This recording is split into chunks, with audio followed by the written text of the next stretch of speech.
እማዬ እስካሁን አለበሰው? ለብሻለሁ። ይሄን ልብስ ለብሰው ነው የሚሄዱት? አዎ።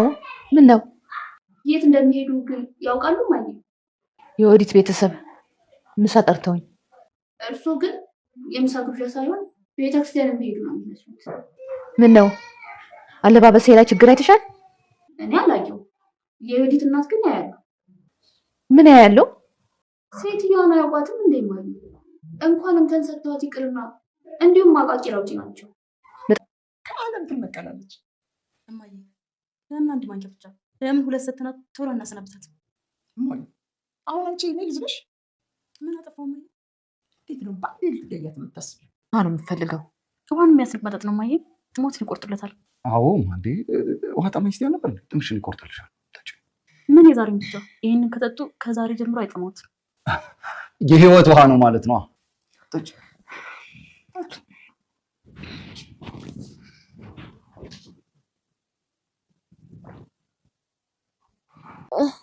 ምን ሆነ ነው? ሂጂ በእናትሽ ሂጂ ነው አምጪ። ሂጂ ነው አምጪ።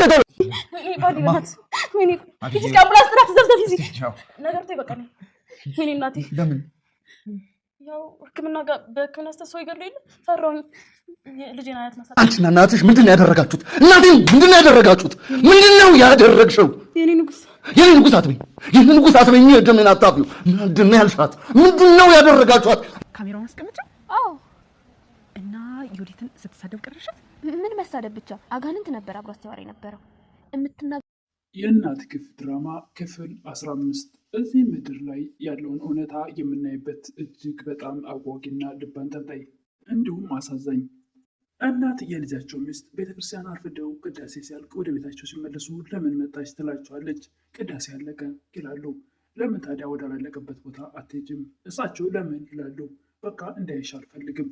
አንቺ ከመቀመጥሽ የተነሳ ከመቀመጥሽ ብዛት ሶፋው ጎደጎደ። እኔ እኮ ቤት ውስጥ ምን ዕቃ አለ ሲባል ሶፋና ፍሪጅ የባሌ እናት ናቸው ብዬ ነው መልስ የምሰጠው። ሶፋና ፍሪጁ ሶፋውም ለመቀመጥ ያገለግላል፣ ፍሪጁም ምግብ ያቀዘቅዛል። አንቺ ግን ምንም የማትጠቅሚ፣ እንደውም ጨጓራዬን ያቃጠልሽኝ፣ እንደውም የመፈራሽ አንቺን።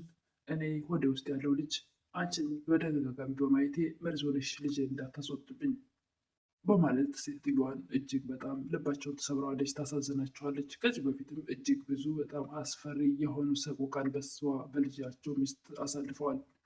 ሰላም ጤና ይስጥልኝ ውድና የተከበራችሁ በመላው ዓለም ያለ ኢትዮጵያውያን ተመልካቾች፣ እግዚአብሔር ይመስገን ደህና ነኝ። የእናት ግፍ ድራማ ክፍል 15 እጅግ በጣም አስተማሪና ልብ አንጠልጣይ አጓጊ እንዲሁም በጣም የሚያሳዝን ልብ የሚነካ የእናት ግፍ እንግዲህ እሱን አብረን እናያለን። ክፍል 15 እናት በልጃቸው ሚስት እጅግ በጣም ብዙ ልዩ ልዩ ፈተና ሲደርስባቸው ልጃቸውን ላለማሳዘን ወይም ደግሞ ከባለቤቱ ላለመለየት ሁሉን ችለው በልባቸው አፍነው ይዘው ተሸክመው ኑረዋል።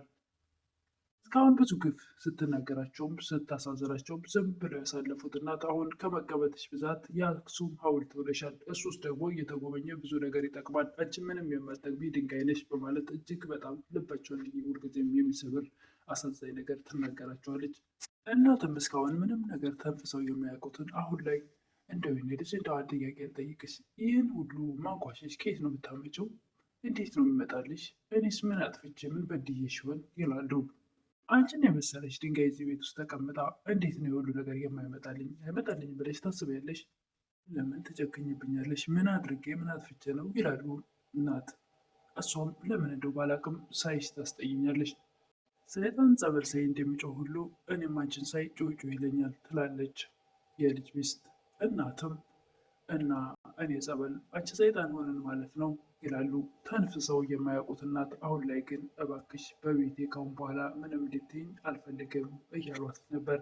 እሳቸው መናገር የጀመሩት አንድ መልካም ልጅ የቤታቸው አገልጋይ ወይም ደግሞ ቤታቸው ውስጥ የምትሰራ ልጅ እሳቸው እንደ ልጅ የሚያዩት እሷም እንደ እናት የምታያቸው እሷ እንደዚህ ተንኮል በእሳቸው ላይ እንደምታደርግ በመርዝም ልትገላቸው እንደምትፈልግ ስለምትነግራቸው አሁን ላይ ትንሽ መንቃት ስለጀመሩ ነው መልስ መመለስ የጀመሩት እንጂ ከዚህ በፊት ብዙ መከራ ስታደርስባቸው ትንፍሽ አይሉም፣ ለልጃቸውም አይነግሩትም።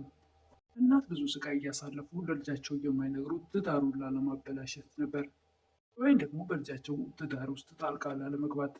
ተነችና ከዚህ በወት ሶፋ እኔ አሁን ማሰብ ስለምፈልግ ጥፊልኝ ትላለች የልጅ ሚስት። እናትም መኝታ ቤታችሁ ሂደሽ አስቢ እንጂ ይላሉ። የት ሄጄ ማሰብ እንዳለብኝ ለአንቺ ነሽ እንደምትነግሪኝ? ሶፋውን የገዛው ማን ነው? ስለዚህ እኔ ስለሆንኩ ሶፋውን የገዛሁት ሶፋዬ ላይ ከዚህ በኋላ ልትቀመጭ አትችይም። ወይ ወንበር ፈልገሽ ተቀመጪ፣ አለበለዚያ የማቀልሽ ነገር የለም። ፈለግሽውን ነገር አምጥተሽ ተቀመጪ። ስትፈልጊ አንቺን የመሰለ ጥቁር ድንጋይ አምጪ። በጣም የማይባል ልብ የሚነካ አሳዛኝ ነገር ትናገራቸዋለች። እሳቸውም ሶፋ አንቺ ቢሆንም የምትኖሪበት ቤት ግን የኔ ቤት ነው። የልጅ ሚስትም ከመቼ ጀምሮ ነው እንደዚህ መልስ መመለስ የጀመርሽው? እያለች ጭራሽ ደግሞ የባስ ማጓጠጧን ቀጥላለች። ማን ነው ለመሆኑ እንደዚህ ልብ የሰጠሽ? እያለች ስትናገራቸው ነበር። ከዛሬ ጀምሮ እንግዲህ በቤቴ ልትናገርኝ አልፈቅድም እያሉ ነበረ። ብናገር ምን ታመጫለሽ? ለልጅ ልትነግሪው ነው? ለወንድም ሰው የምትነግሪው ከሆነ እንግዲህ ምን እንደሚፈጠር ታውቂያለሽ። እንደማሰቃይሽ ብትናገሪ የሚፈጠረውን ደግሞ የሚከተለውን ታውቂያለሽ። ገፋ ቢል ወደ እናቴ ቤት ነው የሚሄደው። ከእናቴ ቤት ብሄድም ከሁለት ቀን በኋላ እሱ እግሬ ላይ ወርቆ እንደሚመልሰኝ ታውቂያለሽ። ነገሮች ደግሞ እግሬ ላይ ወርቆ ሲመልሰኝ የባሰ ኃይለኛ ሆኜ እመጣለሁ። በዛ ሰዓት ደግሞ ምን እንደሚከተልሽ ታውቂያለሽ አንቺ። እንደውም ደግሞ ልጁን አስወርጄ ወደ ውስጥ ያለውን ጽንስ እናትህ ስላናደደችኝ በዛ ምክንያት ነው ልጁ የወረደው እለዋለሁ። ነገሮች አልሳካ ካሉ ደግሞ ራሱን ልጅሽን አጠፋልሻለሁ እያለች ትዝብትባቸዋለች። እሳቸውም መልስ መልሰው የማያውቁት እናት አሁን ላይ መልስ እየመለሱ ነው እና አታደርገውም ይላሉ። አደርገዋለሁ ባክሽ አንቺ ጥቁር ድንጋይ የሚባሉ ቃላቶች ልብ የሚሰብሩ ሞራል የሚነኩ ቃላቶች ትናገራቸዋለች። የቤታቸው አገልጋይ ወይ ደግሞ እንደ ልጅ የሚያዋት እሷም እንደ እናት የምታያቸው ይህን ሁሉ በስተመጨረሻ እሳቸው ላይ የምታደርሰው ግፍ እጅግ በጣም ያሳዝናት ነበር እና በስተመጨረሻ ብዙ ነገር ስትቀባጥር ካሜራ አድርጋ እየቀረጸቻት ነበረ። እናቷ ቤት የምትሰራው ልጅ ጋር ይገናኛሉ እና እየቀረጽኳት ነው ትላለች እና የባሏን እናት ስትሳደብ አንቺ እየቀረጽቻት ነው እያለቻት ነበር። አዎ እየቀረጽኳት ነው። መሳደብ ብቻ ነው። እጅግ በጣም አስቀያሚና አሳዛኝ ነገሮች ናቸው የምትናገራቸው። ለምትናገራቸው ነገር እኔ ግን ዘገነነኝ፣ ለመስማት እጅግ በጣም ይከብዳል። አሁን የኔ ምስኪን እናት እያየኋቸው በስድብ ብዛት ጎበጡ ትላለች። እናት ቤት ያለችዋ ጓደኛዋም እና የባሏ እናት ትሳደባለች ትላለች። መሳደብ ብቻ የምትናገራቸው ነገሮች መርዝ ናቸው፣ ውስጥሽንም ውጭሽንም የሚጎዳ ትላለች እሳቸው ቤት ያለችው አገልጋይ። ልጅ ሚስትም ላደረግሽው ነገር በቀል እንዲሆነኝ እስክትሞች መቃብር እስክትገቢ ድረስ ሮሽን መቃብር አድርገዋለሁ እያለች አሁንም መዛቷን ቀጥላለች። እናትም ዝም ብለው ያዋታል። አቤቱ ፈጣሪ ሆይ ይላሉ። ምንድን ነው? ምን አይነት የልጅ ሚስት ሰጠኝ እያልሽ ነው? ይሄ ነገር እንኳን ላንቺ ለእሱ መንቆቅልሽ ነው ትላለች ጭራሽ ባስ ብላ። አቤት የኔ ልጅ አባትሽ ዲያብሎስ እንደዚህ በትዕቢት ልብሽን ወጠረው አይደል ይላሉ ማዘር። ልጅቷም የዲያብሎስ ልጅ ነሽ እያልሽ ነው ትላለች። መቼም የእግዚአብሔር ልጅ ብትሆኚ ይህ ሁሉ ተንኮልና ክፋት በልብሽ አይኖርም ነበር ይላሉ እናት። ነገር ታግሰው የኖሩት እናት አንዳችም ትንፍሽ ሳይሉ ስታሰቃያቸው፣ አሁን ላይ ግን እድሜ ቤታቸው ላለች አገልጋይ ወይም ደግሞ የቤታቸው ሰራተኛ ልክ እንደ እናት የምታያቸው እሷም እንደ ልጅ እሳቸውም የሚያዩት በእሷ ምክንያት አሁን ትንሽ ነቃ ብለው መልስ መመለስም እንደዚህ አታደርግብኝም ማለትም ጀምረዋል። ባስ ብላ ደግሞ በፈጣሪም ገብታለች። እንደዚህ ክፉ እንደሆነ አድርጎ መፍጠር አልነበረበትም ነበር። ከፈጠረኝ በኋላ ደግሞ እንደፈለግኩ አድርጌ ጭንቅላቴን መጠቀም መብቴ መሰለኝ።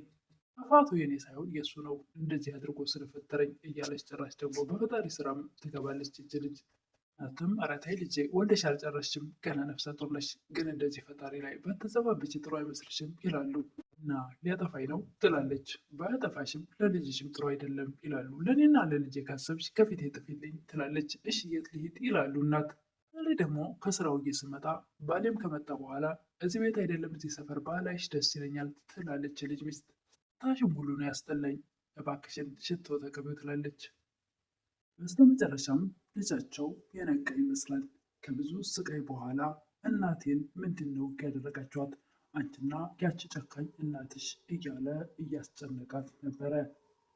አንኮ ይዞ ያቺ ተኩላ እናትሽና አንቺ ምች ምስኪኗን እናቴን ምንድን ነው ያደረጋችኋት? እያለ እየጠየቃት እያስጨነቃት ነበረ በተደጋጋሚ ዛሬ የቀረበ